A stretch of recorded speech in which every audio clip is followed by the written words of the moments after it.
And we continue with Exhilarated from Creating the Self, the book The Loss That Is Forever.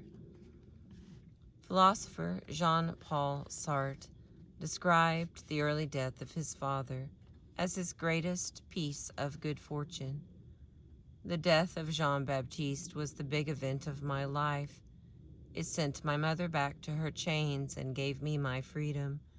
There is no good father, that's the rule. Don't lay the blame on men, but on the bond of paternity, which is rotten.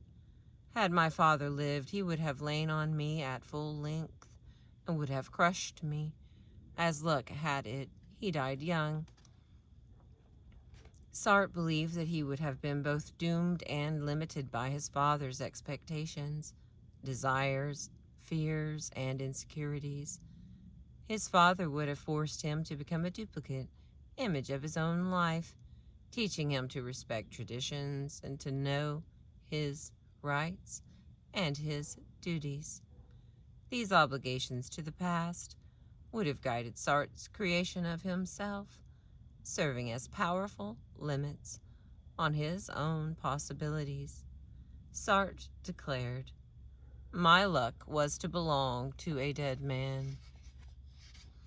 In his philosophy and in his life, Jean-Paul Sartre was passionate about creating the self. Sartre believed that we are what we make of ourselves, and in the absence of a controlling father, we can become whatever we choose. Sartre's insistence that the past had no influence on his own life extended to his own immediate past and to his own work as well as to his distant past and the life of his father. Once a work was completed, Sartre refused to acknowledge its importance and its impact. Once the past was gone, it was finished. All that mattered was the future, and Sartre was continually pushing himself into the future, intent on constantly creating and recreating himself. I never stop creating myself. I am the giver and the gift. As a young boy, Sartre aspired to be the person who knew the most things, a goal that seemed reachable to a boy who had no father. There was no authority, no dragons to slay, no kings to honor. In a world without the demands of authority, Sartre could indeed become the person who knew the most things and who created his own reality. Rather than being overwhelmed by his freedom, Sartre was exhilarated by it, excited by the prospect of becoming a person who had no ties to anyone except himself. Once, after visiting the philosopher Martin Heidegger, Sartre defiantly refused to acknowledge any debt to a man who many believed was his intellectual mentor. When he arrived at the train station after his visit, Sartre was greeted with a bouquet of roses, a gift from Heidegger and a token of the philosopher's appreciation for Sartre's visit. Sartre took the roses and threw them out the window of his train compartment, unwilling and unable to acknowledge any debt or connection to another thinker or philosopher. Though Sartre had pupils and disciples, his world had no place for fathers. Sartre's autobiography, which was eventually entitled The Words, was originally entitled Jean Sans Terre, which means Jean without possessions or without inheritance. Sartre liked to think of himself as the man who had come from nothing, one who was totally self-made and self-created. Throughout his life, Sartre was preoccupied with not only his creating his own story and his own identity, but also with creating his own obituary. He wanted to control not only the way he lived his life, but also the way in which he would be remembered after his death. Jean-Paul Sartre was a creative genius, a provocative and original thinker.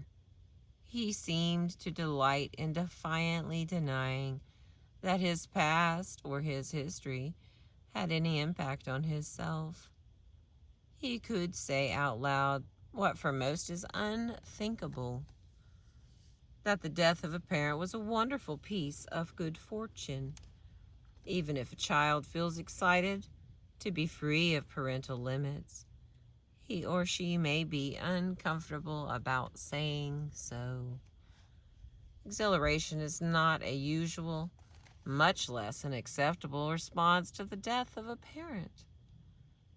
For Charles, who was 15 when his mother died, his sense of excitement on the day of his mother's funeral made him uneasy.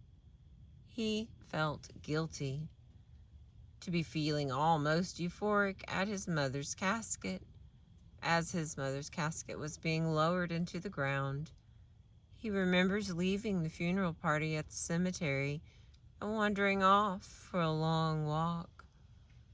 I was upset, but I was so excited, I saw it as an adventure. I said to myself, you'll be on your own. Wonderful things are going to happen. Suddenly I was a man. There was nobody telling me yes or no or maybe or anything else. I thought, this is you now. It's your life. And I felt exhilarated. As he told me of his response to his mother's death, Charles could not help adding that he felt guilty saying those words out loud. A son is not supposed to feel freed and excited when his mother dies. As a man of 35, 20 years after his mother's death, Charles has maintained his sense of excitement and ownership about his own life. He believes that he can do anything he wants and be anything he desires. This is his life, and he embraces it fully. As an adult, when he has been faced with adversity, Charles has always thought to himself, I can handle anything. He was quick to point out that he does not believe that he can fix anything. That is, change it so that it will be more to his liking, only that he can survive whatever trials life puts in his way.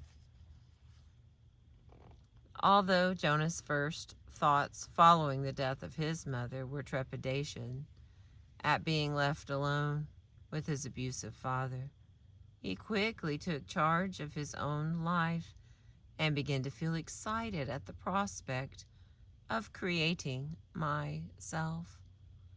After my mother's death, I discovered that my father wasn't God and that I could be different from him.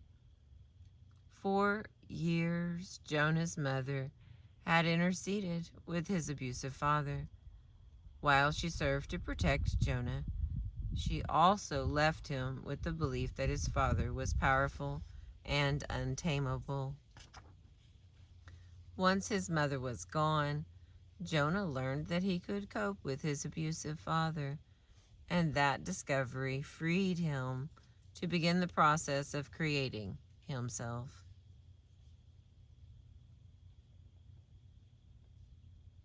Jonah says, I am the product of my own imagination. I created a vision of what a man does in life, and then I tried to do it. I dreamed myself into the future as a teacher, a lawyer, a husband, and a father. I have always set my own standards and tried to meet them. After Jonah decided that he could not tame or please his father, he decided that his father's standards, guidelines, and expectations were irrelevant to his own development. I began to set the standards myself. In talking about his life, Jonah says, you create an image and you live up to it, and then you do it again. It enables you to do things that you wouldn't otherwise be able to accomplish. Jonah creates an image from his own imagination from his experience with other men, and from his vast knowledge of literature and fiction. That image serves as his own ideal, selected by him and not imposed by anyone else. It is that image that Jonah tries to approximate. For Jonah, the process of creating the self does not stop with a single image, however. As soon as he feels he has successfully approximated one ideal, he creates a new image, which then serves as his next milestone in the journey of creating himself. Each time the creative process that drives Jonah into the future is of his own making. I plan my own life. I will invent my retirement just as I invented my adulthood. This is my life. I made it, and I'm excited about it. Self-doubt seems almost absent from these stories of individuals who were excited by the prospect of creating the self. These individuals feel that they have no one to answer to other than themselves. They experience a sense of pride mixed with bravado as they talk about the pleasures they have taken in creating their own identities. As Sartre said about himself, I faced my destiny and I recognized it. It was my only freedom. In short, I did not quite manage to pigeonhole myself. For the man or woman who feels excited at the prospect of creating the self, there are no limits. All things seem possible. I'm going to stop here. I'm out at the Osage Cemetery, and the next part will be determined. And this is the book, The Loss That Is Forever by Maxine Harris, PhD. And we've been reading Chapter 5, Creating the Self. I appreciate you.